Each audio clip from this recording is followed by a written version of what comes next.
Hey, everybody, and welcome to Kame House Party, the world's bestest and only improv comedy Dragon Ball watch along podcast.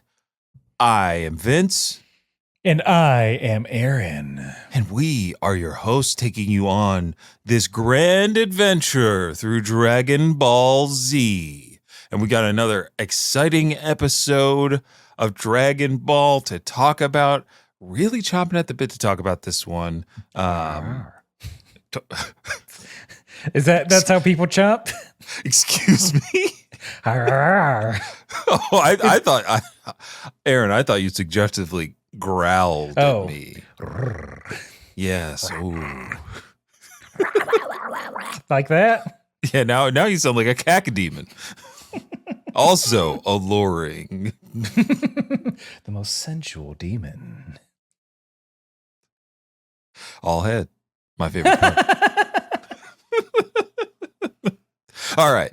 We gotta get through this Kame housekeeping so we can get to the actual meat and potatoes of the show. And we got this first piece of Kame housekeeping, a little bit of setup before we get into the episode proper. And that is the world famous UN sanctioned and Olympic Committee approved 1 minute roundup slide whistle sound. I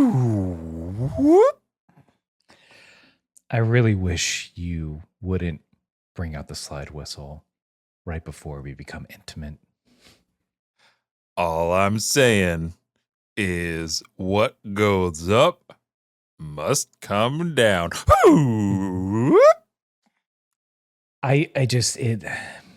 You do it. I'm not even unbuttoning the top button of my pants and it breaks out and it's a little, I feel I'm very vulnerable about it, I guess is what I'm saying. Okay. I'm sorry. I like it. It's just something that gets me in the mood. Mm-hmm. I understand. I'm gonna sit back and relax this time. So okay. I will resist the urge as you undress in front of me. Mm-hmm. So it's still in your hand. It's what I'm saying. Like, can it go in the drawer in the case I made for it? Okay. I'll do that. I'll do that. Yeah, no problem. Just gonna drop it into the drawer, close it, and then put in the punch code. Beep, boop, boop, beep, boop. And okay, I think I said it. All right. No, I heard it. Yeah.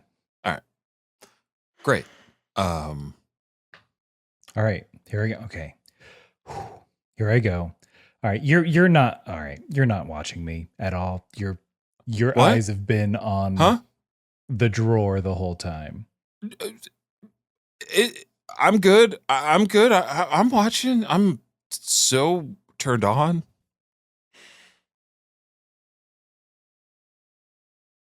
Do you love the slide whistle more than me?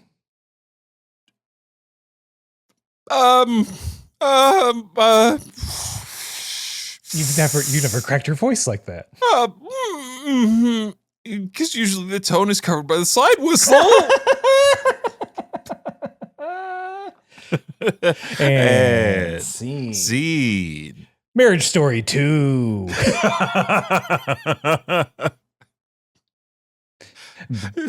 The whistling.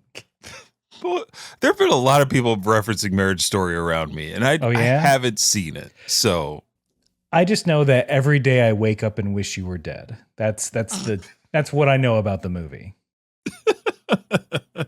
Doesn't he? He's got to punch a wall, doesn't he? I'm sure. I think he throws some. They both throw things. Ah, man. I remember when drywall used to get abused in every romance movie.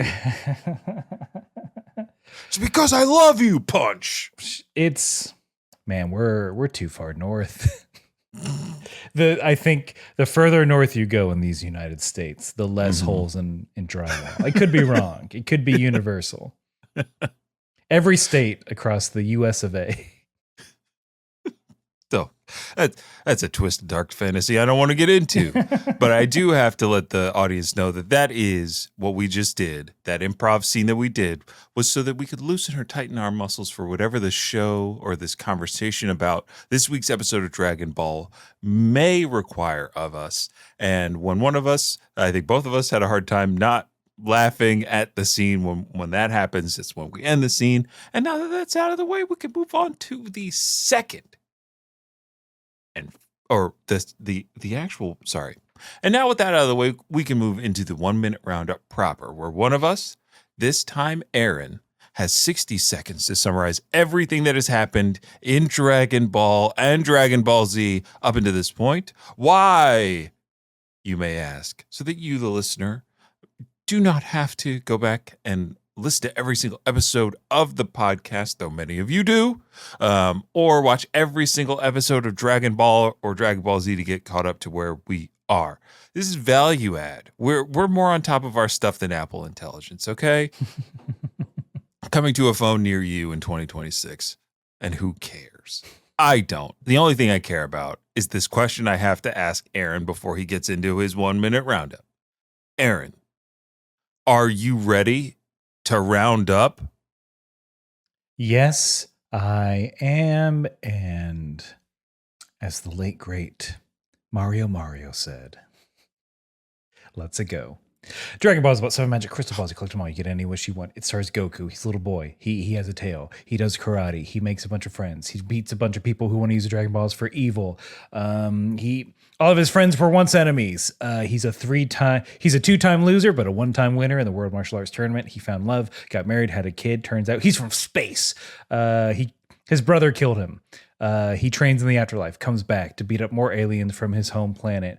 He does so, but all of his friends die. So he goes to the planet where Dragon Balls come from, and he beats up Frieza, the baddest dude in the universe, to do so. Then when he comes back, there's a teen from the future that says everything's bad, and so he's like, "Oh, there are androids coming," but Goku has a heart attack during that time, but it doesn't matter because there's a badder android, a bug android who sucks up the other androids and is like, "I'm perfect now." So here's a big game. Everyone come fight in this tournament.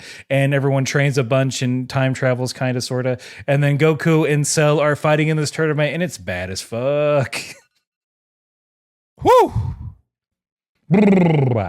That was both entertaining and enthralling and informative. I felt a flurry of information, like the flurry of punches that we're about to talk about, Aaron. So well done. Thank you very much. And if you want to send in your own 1 minute roundup, you can do that by sending in an MP3 to kamehousepartypod@gmail.com. We love getting them, and it gives us a little bit of a break. Yeah. And you could show off your knowledge and editing skills and or script writing skills for the 1 minute roundup. We love it when you do that. So there's an invitation, formal RSVP by November. Yeah, just any November in any year. That's long as it's in. That's always the cutoff. But now we can get into the second and final piece of Kame housekeeping, where I tell you, the listener, that Aaron and I watched two different versions of the show. I watched the English Funimation dub, as found on Crunchyroll, while Aaron watches the original Japanese language English subtitled version, because comparing and contrasting is fun, and you're going to like it. There.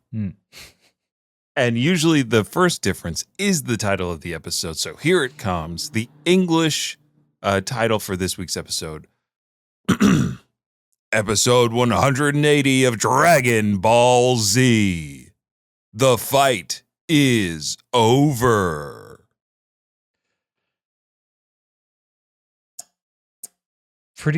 Your title is very hopeful. I think if you're a viewer, if this is your first time viewing, you might take that title and be like, okay, I guess that was it. Mine's a big spoiler, I gotta say. Oh boy. Well, I'm glad you're putting that spoiler warning. Spoiler warning. So yeah, let me ruin this episode right out of the gate with the title for episode 180 of Dragon Ball Z. From the original Japanese, roughly translated, is a conclusion to the death match. Goku's declaration of surrender? Oh my God. They just came out and said it.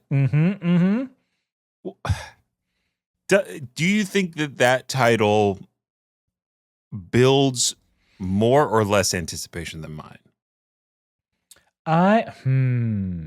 Because there's something about it that does make me, if I was reading that, I'd be like, what do you mean Goku surrenders? Said the guy with the Goku hat on. If we go back and think about it from a first watch standpoint, either way I'm watching, like surrender. Yeah. The fight is over. Yeah, I don't know. I feel like they both do a certain thing. There's something that can be said for like, let's not give anything away. And then for like, yeah, he surrenders. I'm like, well, surely that's like some sort of fake out. Let me keep watching. This has to be some kind of trick. Yeah. Does Mr. Satan write this title? They finally got me in the writer's room. I brought a typewriter. It's very loud. You keep asking for ink. Hey, intern, I need more ink. Ribbon me up, brother. Did you ever type on an actual typewriter? Or am I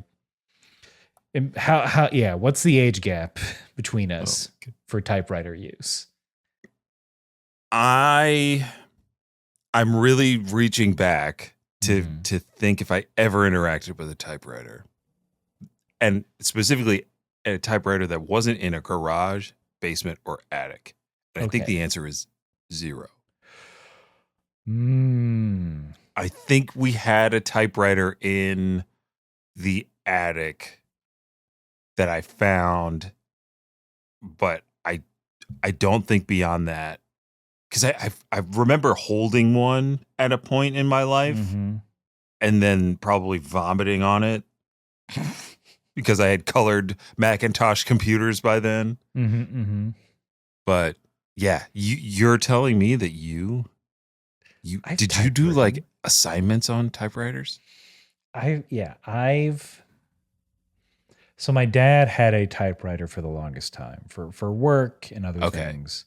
And so whenever I do distinctly remember him like either sneaking in to play with it, just being fascinated with it, and or getting the hand-me-down of it. Because Vince, although I've worked on computers before that, I did not personally own a computer until I was 19, maybe.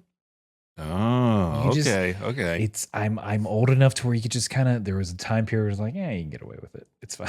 No one's when parents are like, just go down and hand in your resume. Yes. I lived through that time period. So I also remember my first time handing in a resume. I hand wrote it. Can I have an application, please? Yeah. There was a little bit of that when I was in high school, but it wasn't soon after I came back from my first year of college that was not a thing you could do anymore. I'm trying to think of like my touch. I mean, like anybody younger than me probably doesn't remember what an actual like scroll wheel feels like on an iPod, or ever had an iPod. Or my favorite, I think now, is fax, because there are people that still fax things. There are still documents that need to be faxed. And we have digital applications to fax things now, which feels crazy. Just, if you've got a fax machine, get rid of it. Government. IRS. The nuclear silos. Get rid of faxes. I'd rather you bring back pneumatic tubes. Well, I mean, true. Love a pneumatic tube. Always fun. Yeah, pneumatic tubes. Great sound. Yeah, I mean, like, you can't hack a fax. I can't send a virus over a fax. That's unless true. it's telling you to go to your email and open an attachment. A fax phishing scheme? Yeah. Hey, I'm a prince and I want to fax you 10 grand, but you have to fax me $1,000 first. We've seen what you've been faxing to your partner. Type Don't this try link to into your negotiate. browser on your phone.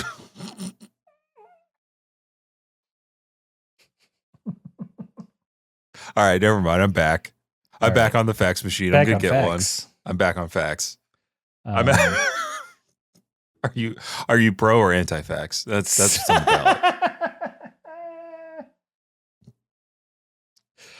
ballot. Okay, before we get deeper into that strain, Yeah. we gotta talk about. I think you said this before. This kind of light episode, Mm-hmm. as far as events, a lot of fighting, a lot of fun fighting. Oh yeah. For sure. But what is it? They start back almost. No, Cell's dead. That's how we He's start. dead. This is what they were talking about. The fight is over. Mm-hmm. He's half the man he used to be.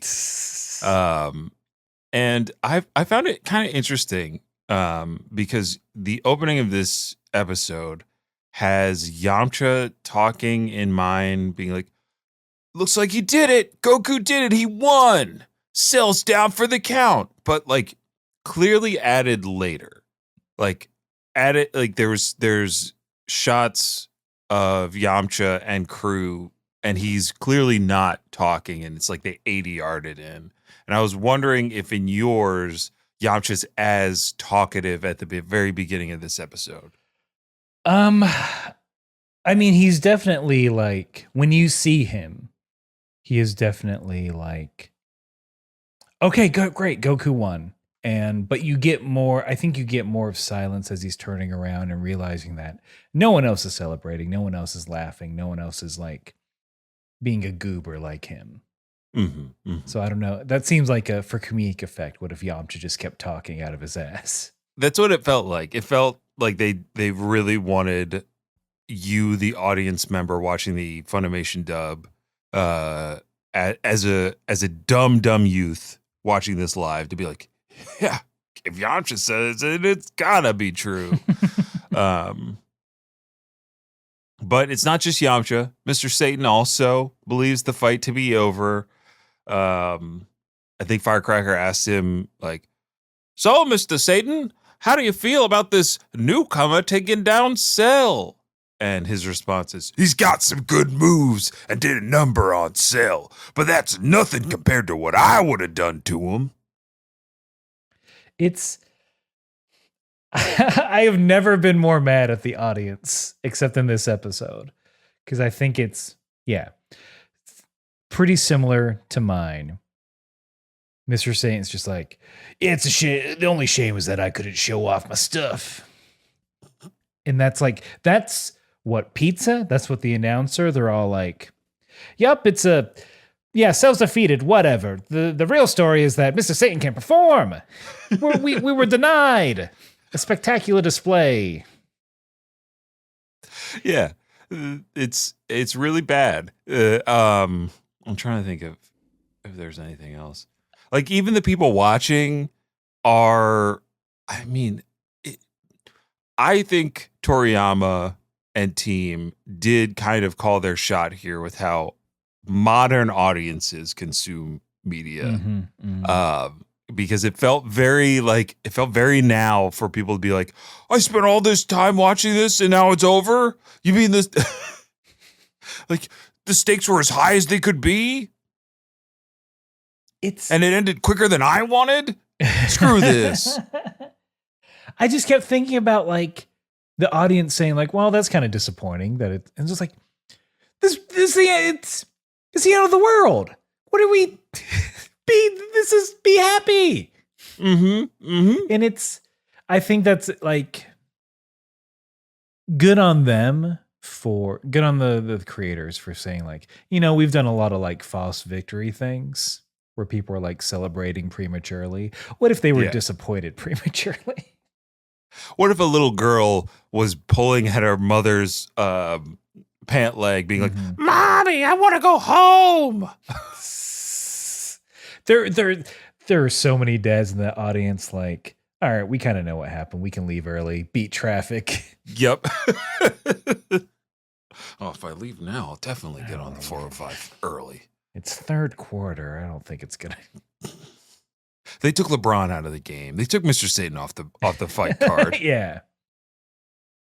Vegas freaking out. They had so much money riding on Mr. Satan. No one bet on Goku. Oh my God. I know. There's so much going on in the world right now. We could talk about betting odds and stuff, but you can bet that Krillin is one of the first ones to yell out, "Hey, watch out. So I think Cell's not finished." Mm-hmm. And this is I know you're not a spooky fan, but you got a little bit of it in this because a half Cell does a kip up on his legs. Also wrote in my notes, he does a kip up. Yes. I'm like, ooh, that's impressive, Cell. Mm-hmm. Especially with no top half. Ooh, that's some serious leg strength and balance. But then he kind of bubbles up and then grows out of his Taurusi. That's right. I'm sorry. I'm sorry. You're not gonna get that one by me. We know what it looks like, folks. Aaron, you're at fault for the ossification of America, right there. Me? Yeah, I'm blaming you. I'm not ossified.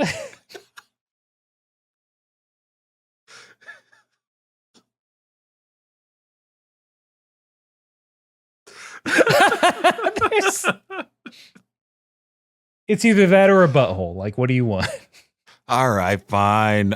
I'll take the Ussie. I'll take the Ussie to block, Pat.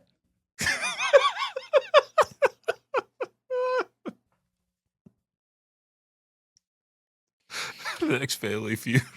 We asked the audience what combines with Ussie.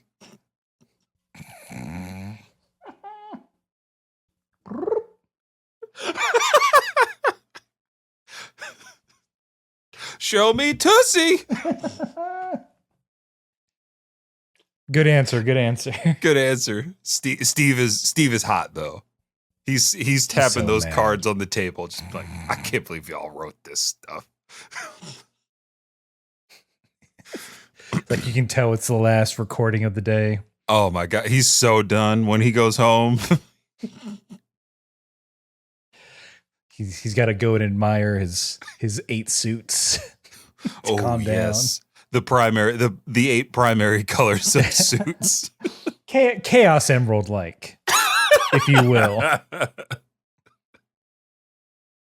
Oh no, that's some fan art that I need to get on subreddit to find. I know it's there, Aaron. There has to be Steve Harvey holding a Chaos Emerald somewhere. Oh. Rouge around his waist. Mm-hmm. Flipping up. Go for it. Please. Knuckles crying in the distance. Oh, no. Steve Harvey's like, brother, you got to go back to Pumpkin Hill. Would Steve Harvey and Sonic be friends? I don't know. I feel like he'd be exasperated with him. Oh my God, he'd be so over him. He'd be like, chili dogs. You can't eat a chili dog and wear a suit at the same time.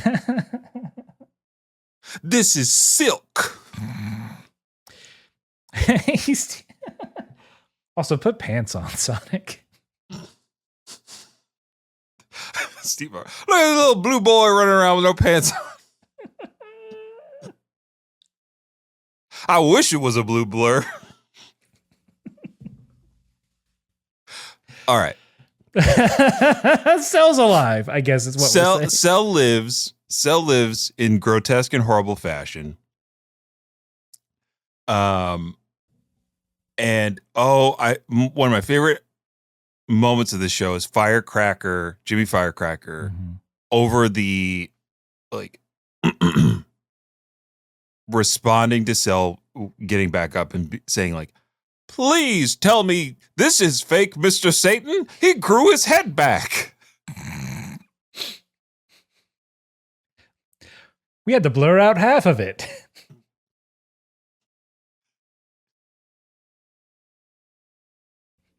The Tussie, you know. Mr. Satan, any comment on the Tarissi you just saw?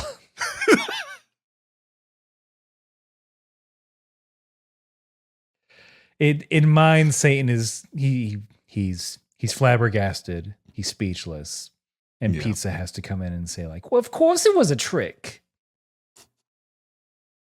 I'll provide no evidence, but of course it was a trick." That doesn't make any sense. And then Goku and Cell go back at it. The beginning of this fight is like really, really well done. I love this, like, and you know, one of my favorite tournament arcs of all time in all of anime is the Dark Tournament from Yu Yu Hakusho. And that's because in the Dark Tournament, at points, Yusuke's like, "No, we're going to stand toe to toe and just throw hands." And that's what happens. It's like just bang, bang, bang, hit after hit. Jimmy Firecracker even says, "An unconventional move, blocking with his face."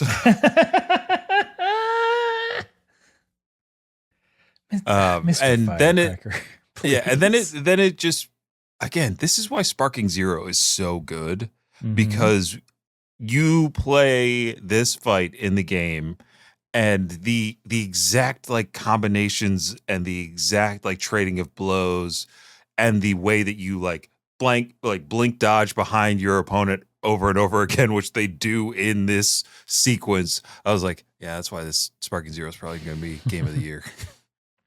To backtrack just a bit to get a line from Piccolo, because it sounds like, yeah, it's thanks to Piccolo I can do this. Thanks, Piccolo.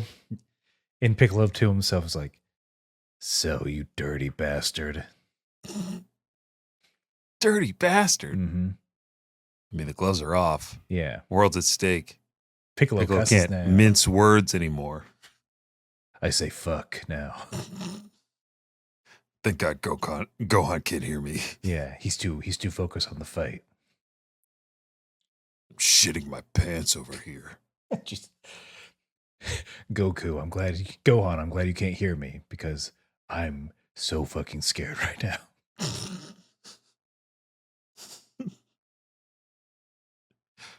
Also, do you think Piccolo's like, I can do that? He's like, next time. Gotta remember this one. I want a Tarissi. Why not me? I would be knowing you can regenerate. How much are you experimenting with that? Not that much. Like, I want the question is like, how painful is it? You know what I mean? Yeah, I don't know. Is it Wolverine? Like, Wolverine feels pain every time he gets hurt, right? Oh yeah, 100%. Yeah. So like, I bet Cell doesn't, but I feel like Piccolo would. Piccolo would feel some kind of pain. Like when he regenerated his arm against Raditz, he did scream out loud. Yeah. Like growing also seems painful. As someone who had a very aggressive growth spurt, it is very painful. This is, yeah. No, Piccolo's not doing any kind of parlor trick. Yeah. Go on, pull my finger. Okay. Come on.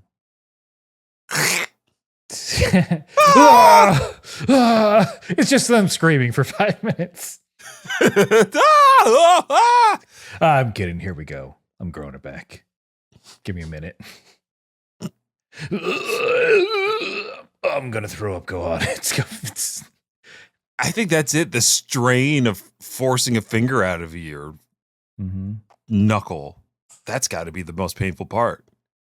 As someone who's had to regrow bone marrow. Yeah, that can't be fun. Were you screaming the whole time? This round, no. But have I been incredibly uncomfortable regrowing my bone marrow? Yeah. Bone pain as a symptom of a certain treatment plan? Not fun. But this episode, and I'm coming around on it now that we're talking about it. I think I was a little bit more down on it getting here, like watching it. I was like, I just want the same kind of energy that we had all of last episode in this one. I know things have to slow down. I know we've got to get to something.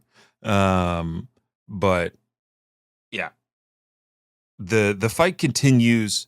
Goku and Cell still trading blows. I'm trying to think. Is there's just a quick shot. It'll come into play later, but just, hey, Bulma goes over to Master Roshi's house, and her explanation is like, oh, I need someone to explain some things and to give me commentary. Oh. Yeah. It's like she's a little bit more flippant in mind. She's like, I just decided to come over and watch the fight over here. I don't want to spend, you know what? If the world's going to end, I'm going to spend it at Kame house, baby. Not my parents. No. Not developing a bunker safe enough to fend off Cell. That she could do that, but no. Well, you can get to work on that time machine real quick. Maybe start early. That's a really good point. At no point in this saga, with the foreknowledge that she will make a time machine, does Bulma ever have a contingency plan?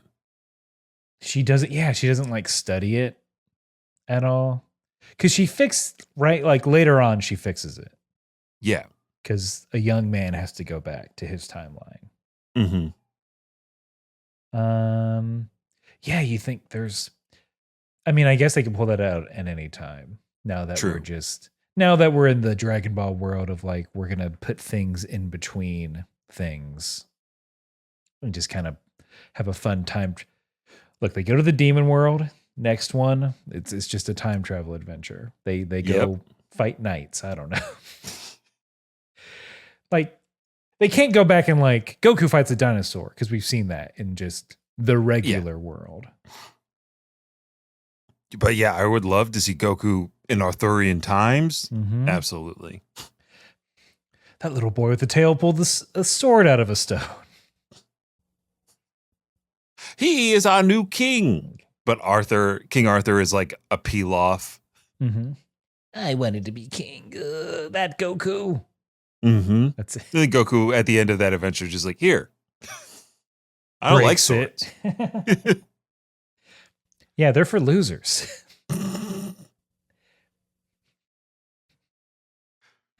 Krillin falls in love with the Lady of the Lake. What a hand.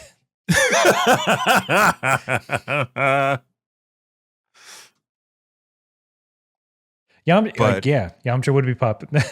Oh, we're not going to do this anymore? Oh, no. We're not just going to pick characters? See how they would react?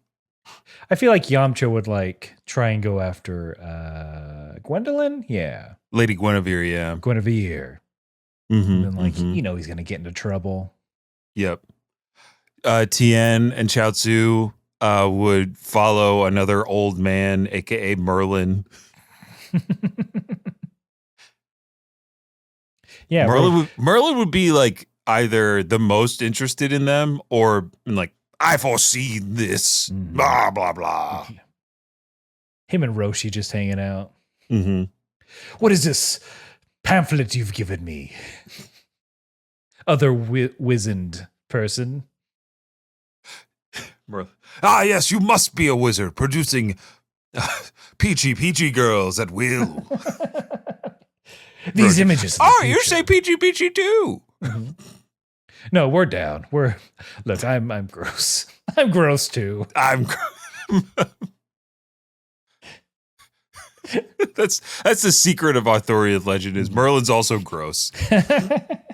if they just rewrite the Arthurian legend to be Dragon Ball, Merlin's a pervert. Oh, Aaron, they kind of did that with Seven Deadly Sins. My least favorite anime that I've ever watched, apart from the Will Smith son one. Oh yeah, God, that Neo Yokio. Neo Yokio was really bad, and Seven Deadly Sins not much better, but a lot hornier because Merlin is a sexy lady. Go on.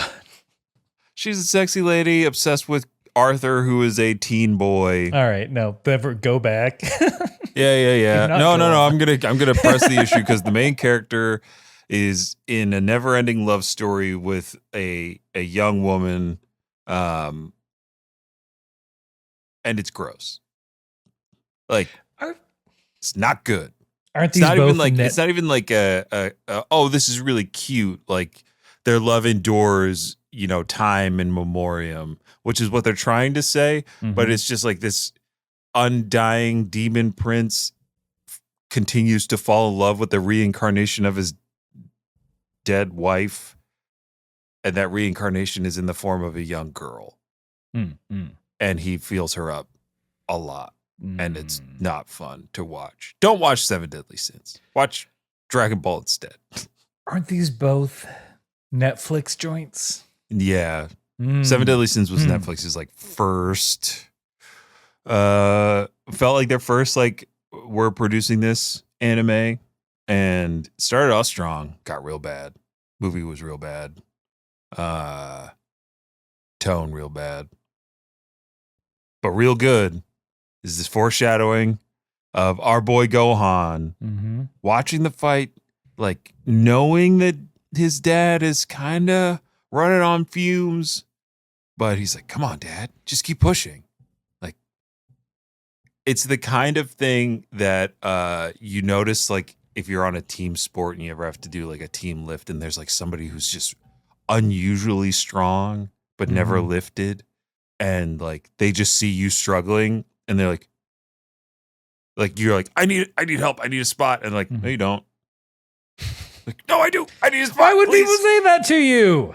Oh, because Aaron, it's about uber masculinity in the gym. You shouldn't ask for help. Are you saying it's about drive? It's about power? Yeah. We stay hungry. We devour creatine and pre-workout. That's yeah. So your Gohan is trying to big time Goku, is what you're saying.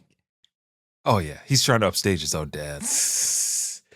I mean, it's a very good moment where it's Goku just all right, I'm gonna fire a bunch of ki blast. And it seems like it's working. Seems like Cell is being affected. Everyone loves this, but except Gohan, as you said. And when we start to love something, they take it away with a commercial.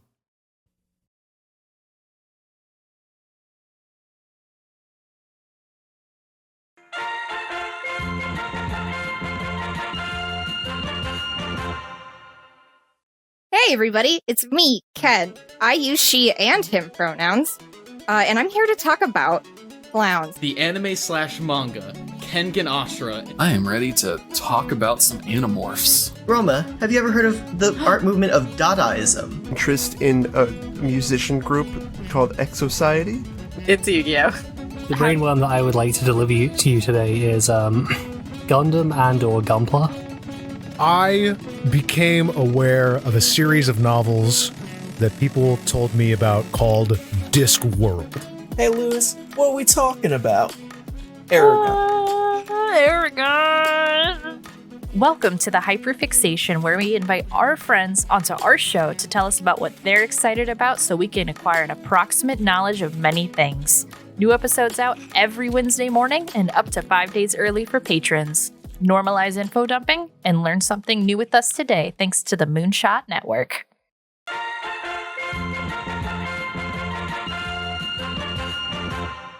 All right, we are back, and Cell is pressed by Goku's volley of ki blasts.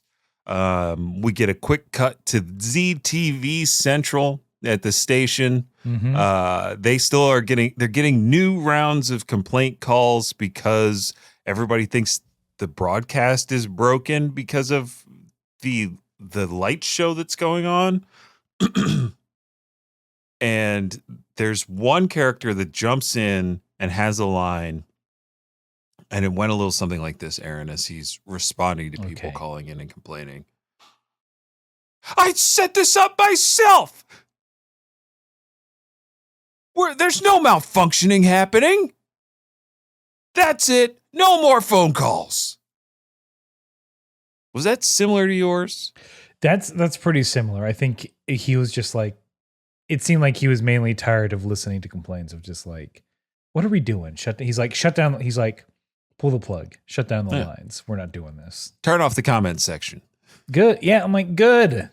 Mm-hmm. This is insane. It's the world is ending and you're going to call to complain. That's all it is. I'm just like, I'm thinking about like, man, humanity's really, really doomed.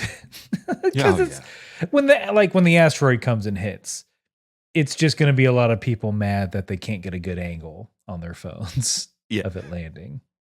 When the aliens come, there are going to be people calling, why can't I speak to the aliens manager?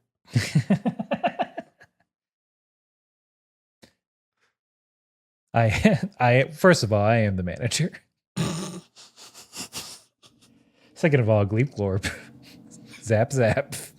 They'll just leave. Why do you have this?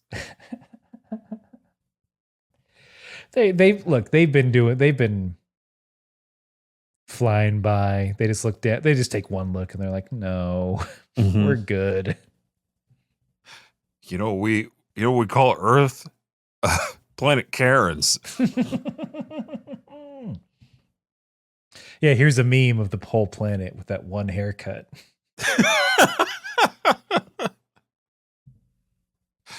Martians are memeing us to shit.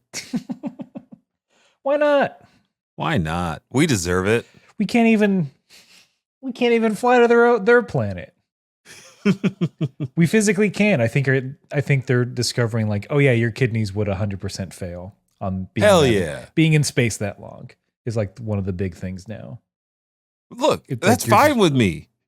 We don't belong there. It's not for us. Never was. Space does not want us there. It has told us time and time again to get the fuck out of space. Stay home. The moon hates us. The moon is sick of our shit. Like, don't put your trash up here. Gonna mind my ass? No. What are you even gonna do with gaseous water? Eat my grits. H3? No one wants that. Mm-mm. Sam Rockwell. You guys don't even know what to do with hydrogen fuel cells. It's gonna cost you more to come up here. I'll bring you back down. What are we? I'm so mad at billionaires for many reasons. This is just one of them. Like, why is this better? No, well, it's better because that one billionaire is like, but the world is running out of helium for our balloons. Like, good. My Party City investment. Oh no, less stuff. All right, we got. But yeah, the hero of this episode is that man in the hat saying no. The customer is so wrong.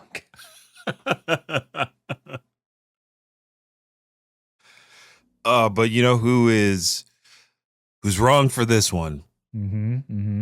Is Cell. He's on the ropes.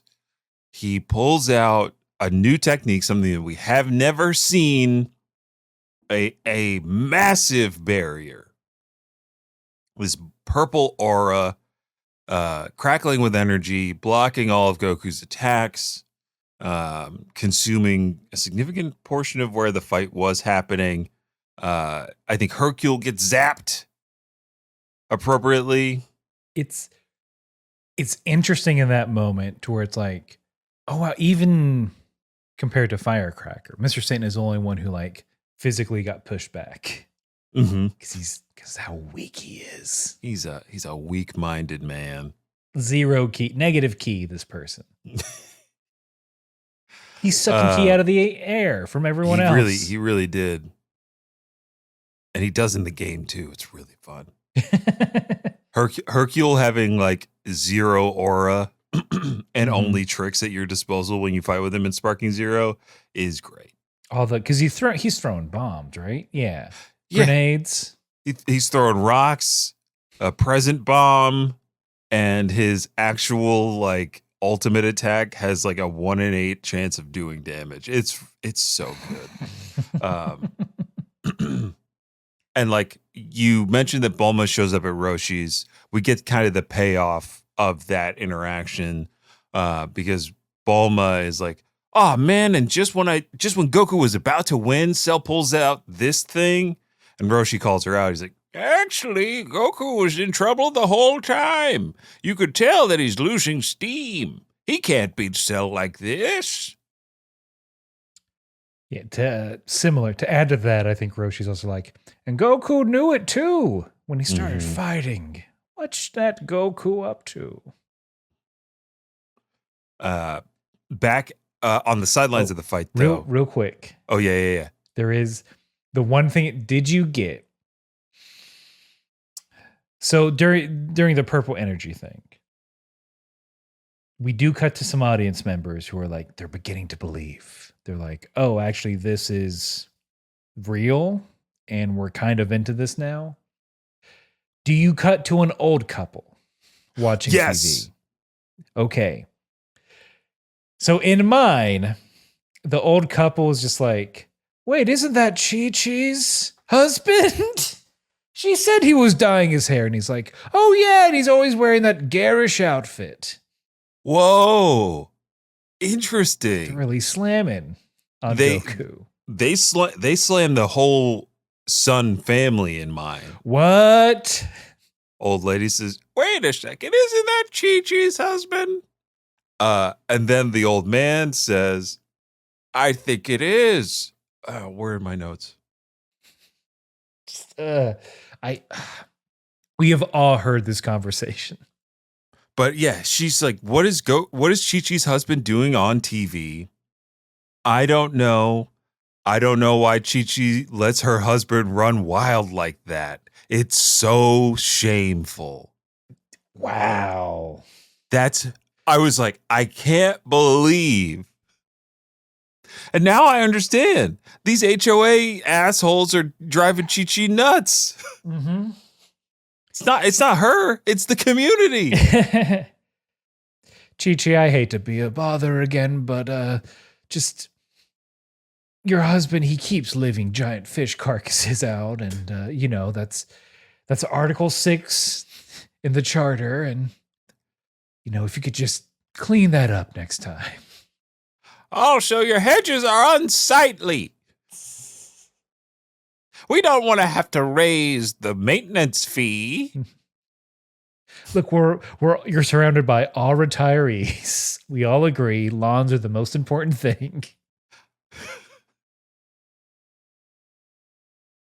All we ask is that you cut it every Tuesday. Every Tuesday. Between 8 and 10 a.m.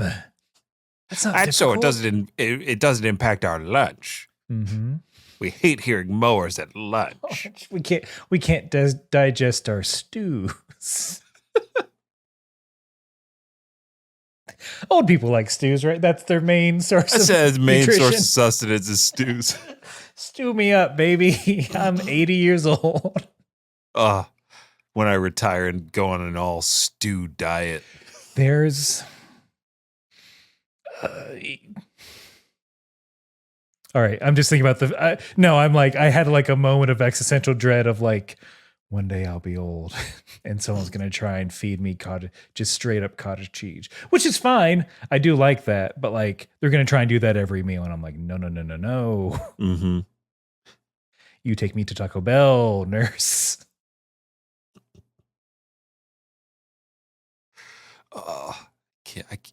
Man, there's something so exciting about retirement for me. The not working part.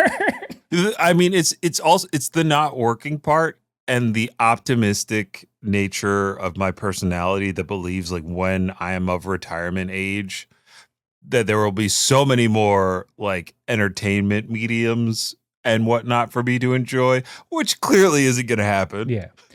The Well, entertainment industry is shrinking to soon there will be one game console and it'll be the Fortnite box where you can play all your Unreal 5 engine games and Yeah. those only. Well, by then 10, it'll be Unreal 6. That's right. We'll get one iteration more. Everything's everything is what's the word? Procedural. Even gameplay. Even gameplay. No designers. There's what I'm in a serious conversation.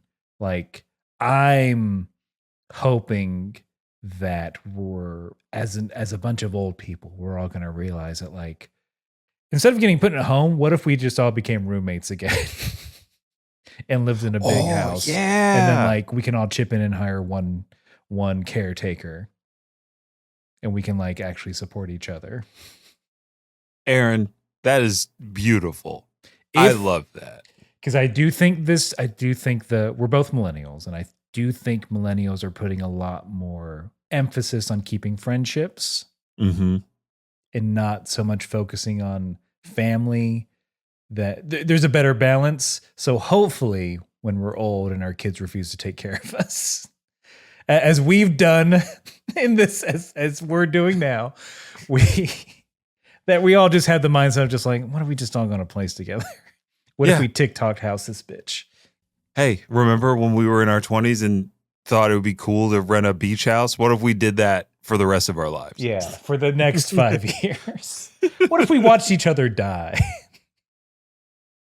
I cannot wait. Let's do Sign me up. Because Cell's not ready to die.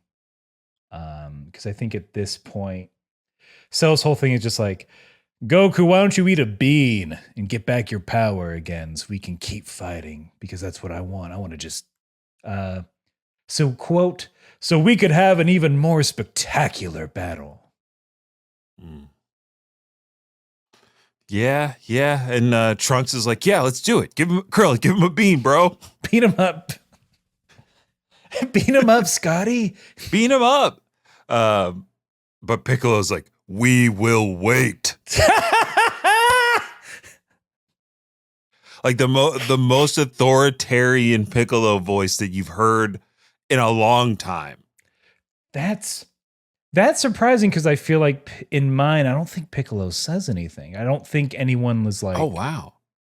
No one fights against that plan until Vegeta finally speaks in this. This must be some kind of English focus testing where like Piccolo's the real voice of reason. Yeah.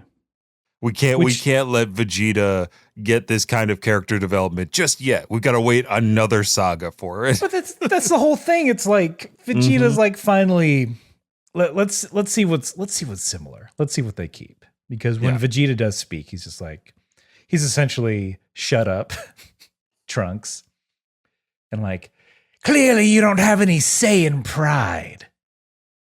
Because look, okay, let me break it down for you, Trunks. I hate to admit it. Hit him with the realness. I couldn't top Kakarot. No jokes. I couldn't top Kakarot. That bastard has some kind of gift. And then he goes on to explain essentially like, hey, Cell, this entire time, as powerful Kakarot is, Cell has been ahead of him, 1 or 2 steps ahead this entire time. And he's like, Goku would rather die than win by eating. He'd rather die than eat beans to win. Yeah. It's a really good speech by Vegeta. Because I think it all hits that same tone. I'm trying to see.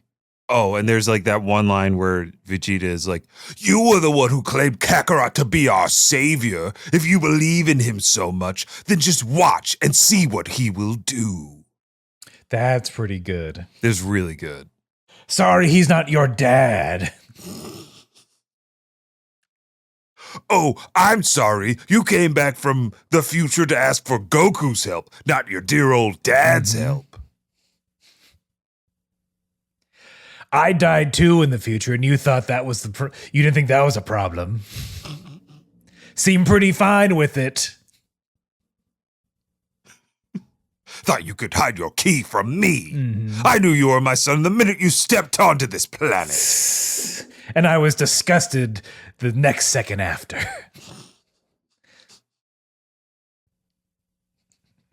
Clearly, I have to keep living so I can raise you correctly. That's right. I'm going to raise you out of spite, boy. You better get ready to be nurtured like you've never been nurtured before. Guess who's not going to miss a recital? This guy. This guy. Look, I'll be practicing at the same time. But I'm going to do isometric exercises while you're playing the violin. This all tracks. I think what we're saying is 100% true. Vegeta would be like, I'm going to be the best dad because fuck you, Trunks. Absolutely. And he's the best Saiyan because he's like, let the man die. It's like look, I talked to Kakarot beforehand. He wants to die in battle. I think the only qualifier Vegeta puts on it, he's like, if he keeps fighting, he will die. Yes. But that's on him. Like Vegeta's like, but that's his decision. We're libertarians on planet Vegeta. It's contract law. But yeah, at this point, Cell does another bit of exposition for the audience. Goku, if you keep this up, the next battle will be your last. And Goku, previously charging his ki, looking like he's going to keep fighting like he always does. Mm-hmm. But then powers down and says, hey, you got me. I'm done. Stick a fork in me. Goku out. I couldn't fight another punch. Taps his stomach. Yeah. Ooh, I'm hungry. There's the funniest thing in this episode to me is them going to everyone's face and like doing the quick zoom in. Uh-huh. Like, what? He's giving up. No. And does Yamcha say, Goku's betrayed us? That's better. That's Yamcha, so much better. You basic bitch. My Betrayed heart's you? Goku, you broke my heart. No. There's no betrayal. What? In mine, he just has like a kind of a meta commentary. It's just like, has anything like this ever happened before? It's like, no, you're right. It hasn't. That's really good too. Both of these Yamcha lines are great. Betrayed. No, you need to.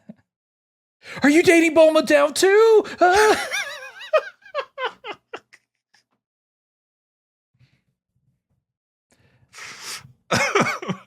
I'm so happy Yamcha's here and he's keeping things light.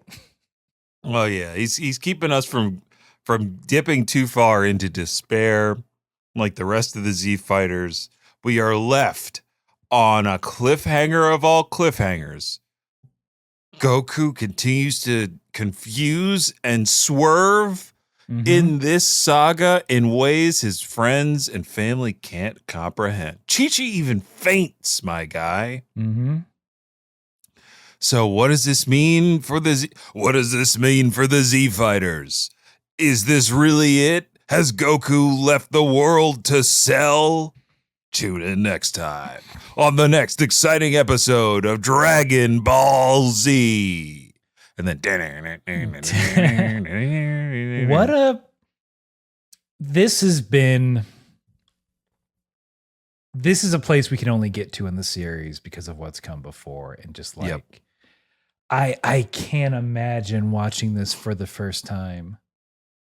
And like, because even on the initial watch, I don't think I was ingrained enough, or maybe they played the Frieza saga too many times for this to register how insane it is for Goku to say, Yeah, I'm done. Yeah. Like, again, and I know I've said it a bunch, but this is, in my mind, the most interesting saga in Dragon Ball in terms of like just the levels of character development that we've gotten with such minimal like dialogue and exposition. Like every now and then Vegeta will dump some realness on you that's like, oh my God, he's growing in like the last hour and a half. Like the last like 10 days for Vegeta have been so consequential to his character development. Without doing anything, we are on pins and needles, like anticipating whatever Gohan's capable of. Like they have not hinted that Gohan is like, they've done the opposite of saying like, nobody's stronger than Goku right now. There's almost nothing we can do. This whole saga has been a futile and stupid gesture almost to the eye of the beholder.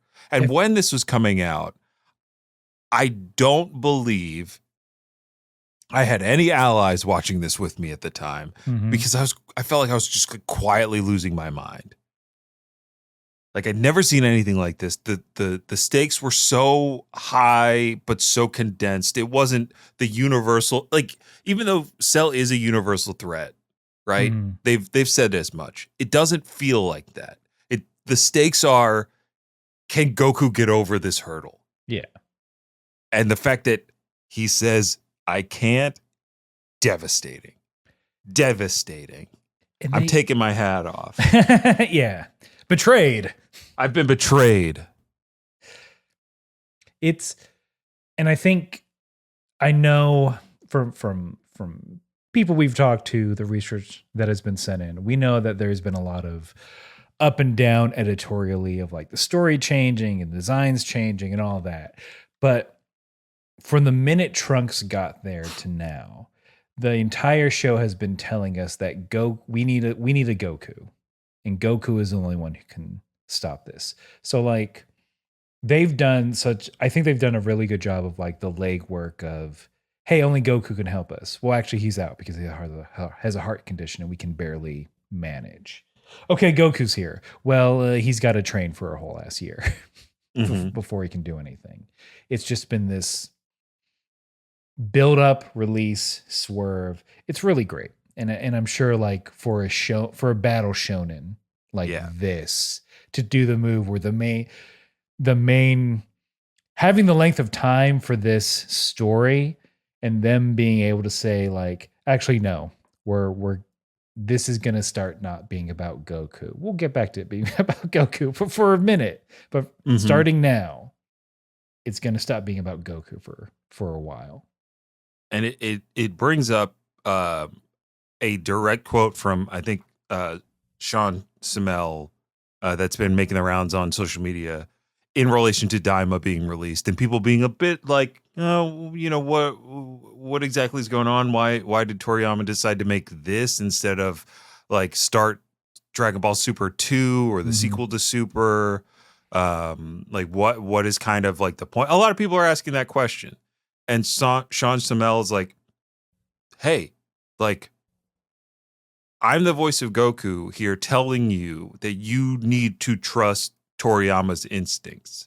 Like, he's been doing this in ways that just like almost have been lost to time. Like in terms of when these things first dropped, like when the manga was out, when this was airing live on TV, like he's managed to subvert or directly contradict your expectations at pivotal moments in Dragon Ball canon that I think people feel frustrated by at the onset, but at every turn, he seems to have made the decision that's the most interesting for Goku's character, if you want to say that Goku is the only character that we should be caring about.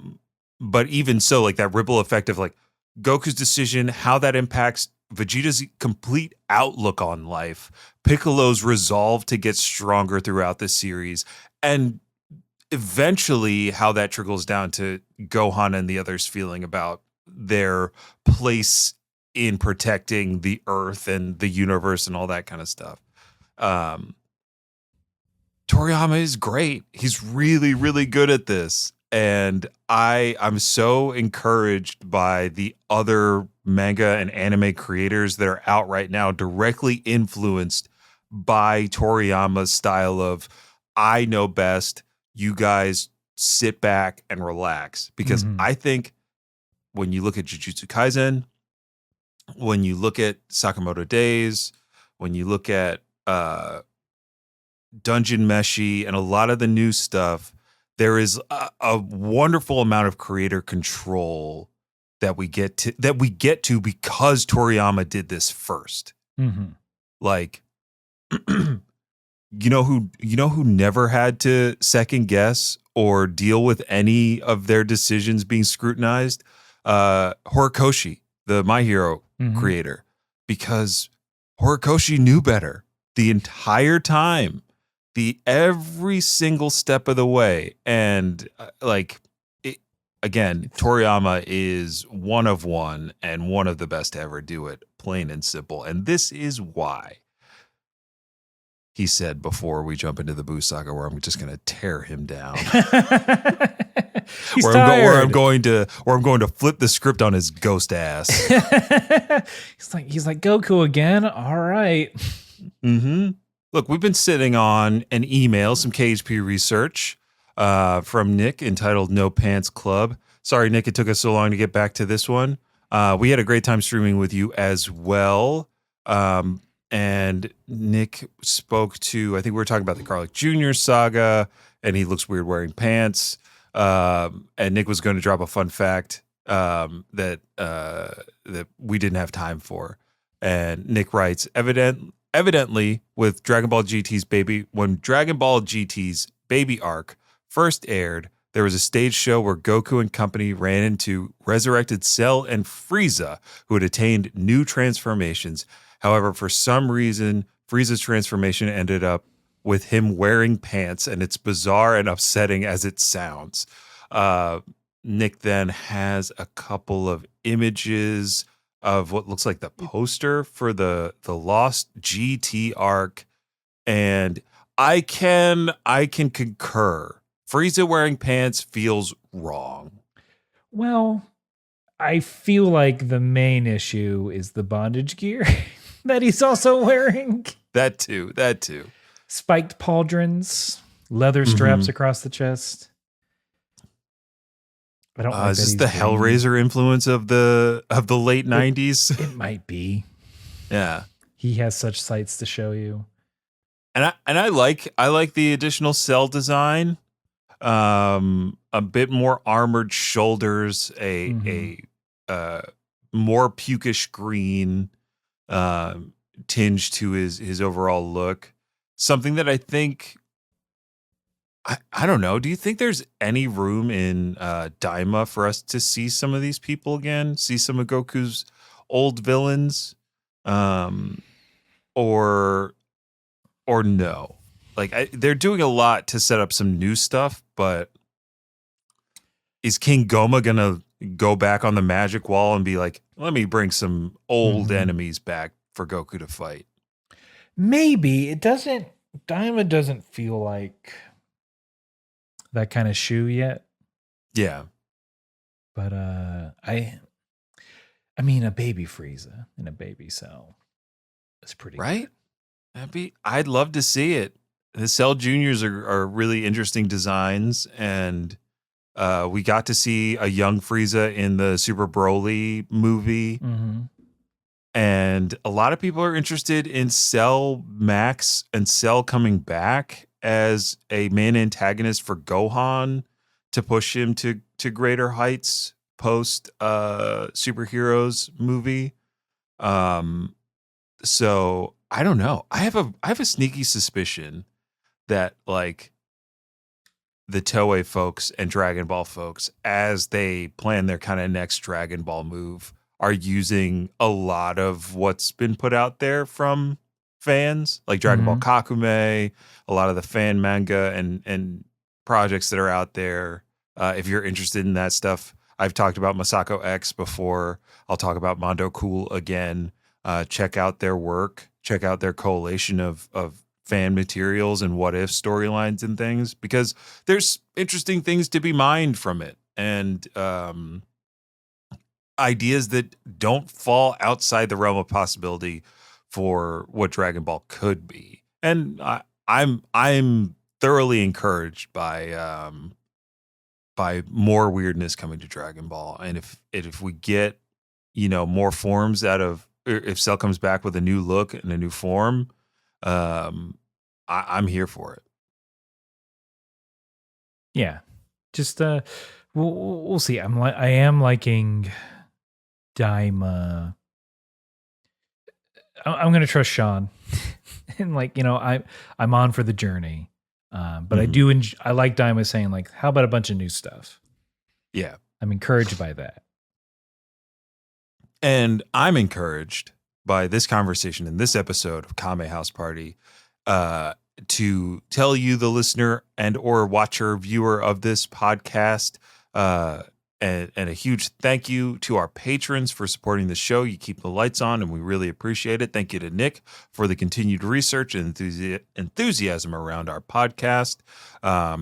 I think we've talked about it once before, but another reminder that we are going to be doing a guest spot on the Final Forum podcast. So if you haven't added that to your list of automatic downloads or onto your podcast feeds, do that now and support that show. Jelly and Co. do a great job of examining Dragon Ball, and just like we do, a little more academic and a little less Tauruses, but yeah, don't forget to like, share, and subscribe to the show. Send in your own research to kamehousepartypod@gmail.com. You can catch us streaming twitch.tv/kamehouseparty. You know what's coming. Planet Coaster 2, y'all. About to be all over Twitch Planet Coaster 2. We got to build parts. Yeah, Aaron, anything you want to plug? Thinking Too Hard About Anime is still there, baby. We're at the end of Evangelion still. And then, yeah, I think that's it. All right. Don't forget to shout out to the rest of the Moonshot Network of podcasts, of which we are a member. We love being part of Moonshot. And shout out to Tokyo Treat Co., our proud sponsor of this podcast. So get your snack on. It's Snackathon. New York City Marathon's on right now. I'm going to go catch that. And whether you are thinking about that Taurusi, or Goku bowing out's got you feeling all soft and gushy, you gotta keep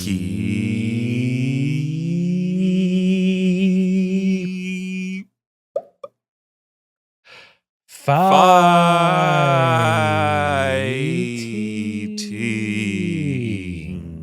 God. Unless you're Goku and then you give up.